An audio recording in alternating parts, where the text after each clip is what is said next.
کعبے کی طرف منہ کر کے تھوکنا یا اس کی طرف پیٹ کر کے ہوا خارج کرنا کیسا ہے؟ مفتی صاحب، اگر کوئی انسان قبلہ رخ ہو کر تھوک دے یا بعض مرتبہ ادھر پیٹ کر کے لیٹا ہوتا ہے، ہوا خارج ہو جائے، تو اس بارے میں اس کا کیا حکم ہوگا؟ ضرور جواب دیجئے۔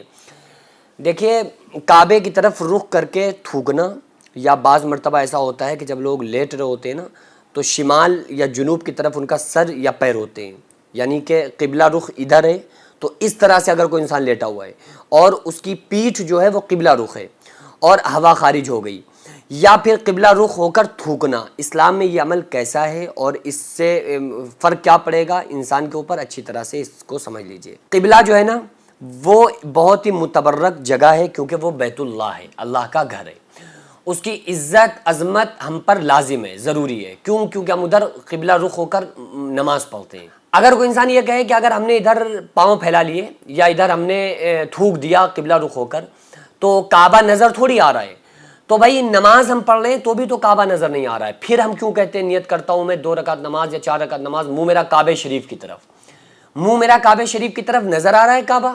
بھائی نظر نہیں آ رہا ہے، لیکن رخ میں ہم نے سیدھا کیا ہوا ہے نا، تو اس لیے ہماری نماز ہو رہی ہے، جبکہ بیچ میں لاکھوں رکاوٹیں ہیں۔ کعبہ کہاں ہے؟ عرب کے اندر، اور ہم کہاں ہیں؟ ہندوستان کے اندر۔ یہاں سے وہاں تک اس قدر رکاوٹیں موجود ہیں، لیکن اس کے بعد بھی ہم یہی کہہ رہے ہیں کہ ہمارا منہ کعبہ شریف کی طرف۔ تو اگر کوئی انسان یہ کہے کہ بھئی کعبہ نظر تھوڑی آ رہا ہے، اس قدر رکاوٹیں، تو پھر نماز میں بھی تو کعبہ نظر نہیں آ رہا ہے، تو پھر ہم کعبے کی طرف رخ کر کے نماز کیوں پڑھتے ہیں؟ کعبے کی طرف ہم منہ کیوں کرتے ہیں؟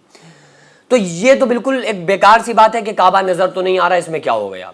بھئی کعبے کی عزت تکریم ہمارے اوپر لازم ہے۔ کیوں؟ کیونکہ وہ بیت اللہ ہے، اللہ کا گھر ہے، متبرک جگہ ہے، اور ہم سب کعبے کی طرف رخ کر کے نماز کو پڑھتے ہیں۔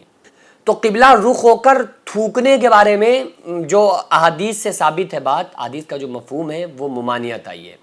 کعبے کی طرف رخ کر کے تھوکنا، اگر کسی انسان نے جان بوجھ کر تھوکا ہے تو یہ گناہ کا کام ہے، برا عمل ہے۔ اور اگر کوئی انسان ایسے ہی اس کو یاد نہیں تھا، اس کو پتہ ہی نہیں تھا، اس نے تھوک دیا، تو اس سہون غلطی ہو گئی، تو اس پر گناہ نہیں ہے، کیونکہ اسے پتہ ہی نہیں تھا کہ ادھر کعبہ ہے، یا اس کے دماغ میں نہیں تھا کہ ہم تھوک رہے ہیں، لو ادھر کعبہ ہے تو ہم تھوک رہے ہیں۔ اگر کوئی انسان اس نیت سے تھوکے نا کہ ادھر کعبہ ہے اس لیے ہم تھوک رہے ہیں، تو وہ انسان کے اوپر کفر لازم ہوگا، کفر عائد ہو جائے گا۔ کیوں؟ کیونکہ اس نے کعبے کی توہین کی ہے۔ لیکن ایسا کوئی کر ہی نہیں سکتا۔ کون مسلمان کرے گا کہ ہم اسی لیے تھوک رہے ہیں کیونکہ ادھر کعبہ ہے؟ وہ اس لیے نہیں تھوکتا ہے، وہ تو دھوکے میں تھوک دیا، اسے پتہ ہی نہیں تھا کہ ادھر کعبہ ہے، یا اس کے ذہن میں خیال بھی نہیں تھا کہ ہم ادھر تھوک رہے ہیں تو ادھر کعبہ ہے۔ تو بے دھیانی میں ایسا ہو رہا ہے تو کوئی پرابلم نہیں ہے۔ کوئی انسان لیٹا ہوا تھا ادھر پیٹ کیے ہوئے کعبے کی طرف قبلہ رخ ہو کر، ہوا خارج ہو گئی تو اس پر گناہ نہیں ہے۔ لیکن اگر اس کو یاد ہے تو اس چیز سے بچنا اس کے لیے ضروری ہے کہ ہم قبلہ کی طرف قبلہ رخ ہو کر تھوکیں گے نہیں، اور اگر ہماری ادھر پیٹھ ہے تو ہم ادھر سے پیٹھ کو گھمائیں گے۔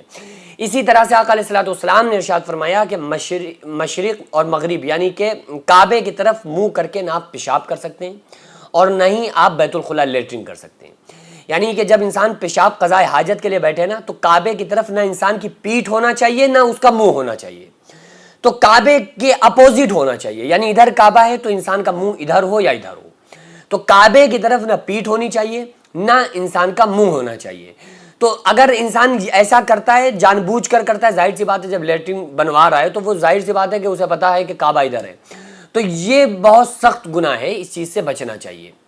کیوں؟ کیونکہ یہ مکروہ عمل ہے، گناہ کا کام ہے، اور آقا علیہ الصلوۃ والسلام کی حدیث سے سخت ممانعت اس مسئلے میں آئی ہے، کیونکہ کعبے کی بے حرمتی ہے کعبے کی طرف منہ کر کے یا پیٹ کر کے لیٹرنگ پیشاب کرنا۔ اگر اسی طرح سے اگر کسی انسان کو پتا ہو جائے نا، جہت معلوم ہو جائے کہ قبلہ رخ ادھر ہے اور ہم ساری زندگی سے کعبے کی طرف منہ کر کے پیشاب کر رہے تھے، تو اس کو چاہیے کہ وہ اپنے جو سڈ وغیرہ ہو اس کو چینج کروا لے، پھر اپنی جہت کو چینج کرے۔ اور جہاں تک ہوا خارج اگر کسی سے دھوکے میں ہو گئی، اسے پتہ نہیں تھا تو بعد میں خیال آیا، تو پھر اس کو آئندہ سے اس بات کا خیال رکھنا چاہیے۔